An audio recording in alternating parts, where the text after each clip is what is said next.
Depois de aprovado no Senado o decreto de estado de calamidade pública por causa da pandemia de coronavírus, já está em vigor.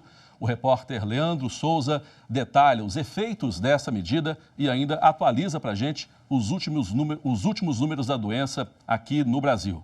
Boa noite, Leandro. Boa noite, Cristiano. Boa noite a todos que nos assistem. O governo do estado de São Paulo confirmou hoje mais 4 mortes provocadas pela Covid-19. São 3 homens de 70, 80 e 93 anos e uma mulher de 83 anos. Todos eles apresentavam comorbidades, que é a junção de outras doenças, como hipertensão e diabetes, por exemplo. Com isso, já são 11 mortes confirmadas em função do coronavírus aqui no Brasil. São 9 em São Paulo e outras 2 no estado do Rio de Janeiro. Até às 5h30 da tarde de hoje, as secretarias de saúde dos estados haviam confirmado 904 casos da doença no território brasileiro, em 24 estados, mais o Distrito Federal. O que significa dizer que em apenas 2 estados, no Maranhão e em Roraima, não foram registrados casos da doença. E hoje pela manhã, numa sessão inédita, os senadores aprovaram o pedido feito pelo governo para a decretação do estado de calamidade pública. Acompanhe na reportagem. Senhoras e senhores, declaro aberta a sessão. Pela primeira vez em 196 anos de história, a sessão do Senado foi assim, diante de monitores e com os protagonistas bem longe dali. A votação virtual ocorreu numa sala do subsolo e foi comandada pelo vice-presidente do Senado, Antônio Anastasia, do PSDB de Minas Gerais. Por unanimidade, os 75 senadores que participaram da votação remota aprovaram o decreto que estabelece estado de calamidade pública no Brasil diante da crise do coronavírus.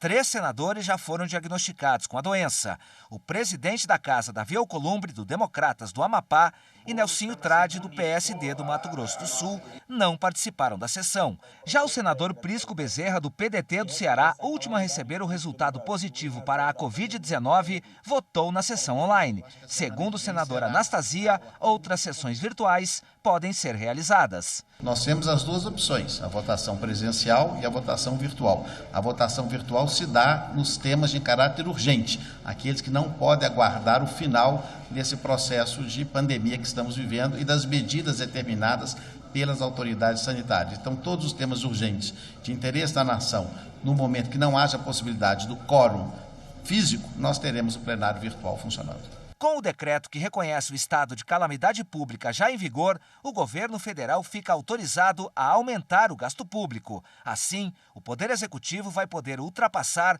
o limite de 124 bilhões de reais de déficit primário projetado para este ano, sem descumprir a Lei de Responsabilidade Fiscal. O dinheiro deverá ser aplicado em programas de combate ao novo coronavírus no Brasil.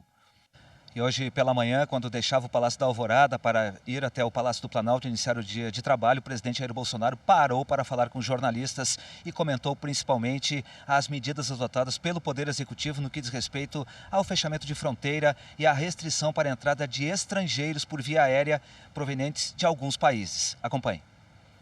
Na saída do Palácio da Alvorada logo cedo, o presidente Jair Bolsonaro parou para cumprimentar apoiadores e falou com jornalistas. Questionado sobre o decreto que fechou as fronteiras com países da América do Sul, com exceção do Uruguai, o presidente afirmou que a decisão foi tomada após contato com os chefes de Estado dos países afetados e reconheceu que há dificuldade em controlar as fronteiras com o Uruguai, que é separado do Brasil por uma linha imaginária. O Brasil também restringiu a entrada de estrangeiros em voos internacionais por 30 dias. A medida passa a valer a partir da próxima segunda-feira e atinge passageiros de outras nacionalidades, vindos de países como China, Japão, Austrália e membros da União Europeia.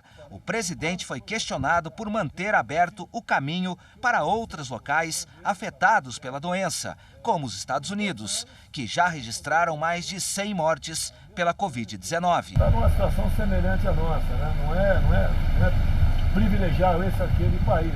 Não há, no meu entender, esse aumento que está sendo falado por aí.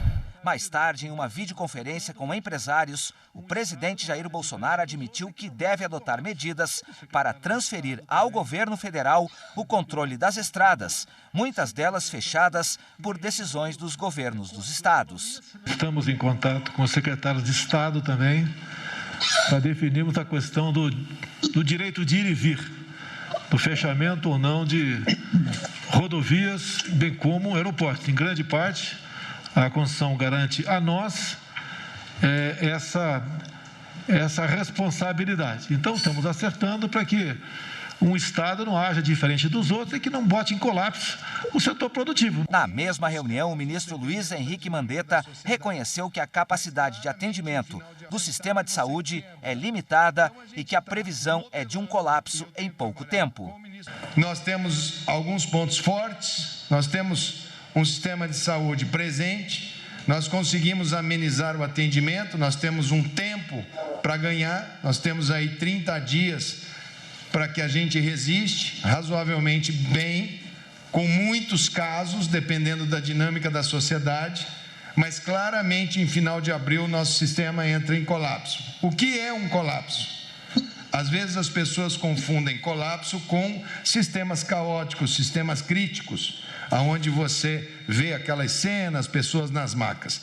O colapso é quando você pode ter o dinheiro, você pode ter o plano de saúde, você pode ter a ordem judicial, mas simplesmente não há o sistema para você entrar. É o que está vivenciando a Itália, um dos países do primeiro mundo atualmente. Então a gente está modelando, e eu tenho trabalhado com o ministro Braga Neto, com o ministro da Economia, sob comando do presidente, para ver se trabalhamos com algumas interrupções, algumas caminhando um pouco, parando um pouco, segurando o máximo dos idosos, que são eles que levam o colapso do sistema, protegendo ao máximo, isolando literalmente. E a pandemia do novo coronavírus já começa a produzir efeitos negativos na atividade econômica aqui no Brasil. O Ministério da Economia divulgou hoje um relatório revendo a projeção de crescimento do Produto Interno Bruto, inicialmente projetado em 2,1%, e agora, segundo o próprio governo, não deve passar de 0,02%, praticamente zero. Hoje pela manhã também, o presidente do Supremo Tribunal Federal, o ministro Dias Toffoli, deu uma entrevista para a Rádio Bandeirantes, onde comentou que está em casa e não tem contato nem com a filha, nem com a secretária, mas deve fazer o teste para identificação do novo coronavírus em breve. Ele só não faz agora porque ele poderia dar negativo. A gente lembra que o presidente do Supremo teve contato com o presidente do Senado Federal, Davi Alcolumbre, que nesta semana deu resultado positivo para o teste do novo coronavírus. O presidente do Supremo também comentou que, embora os prazos processuais estejam suspensos, as demandas mais urgentes, como pedidos de liminares, estão sendo analisadas pelo Judiciário, Cristiano. Obrigado, Leandro. Boa noite.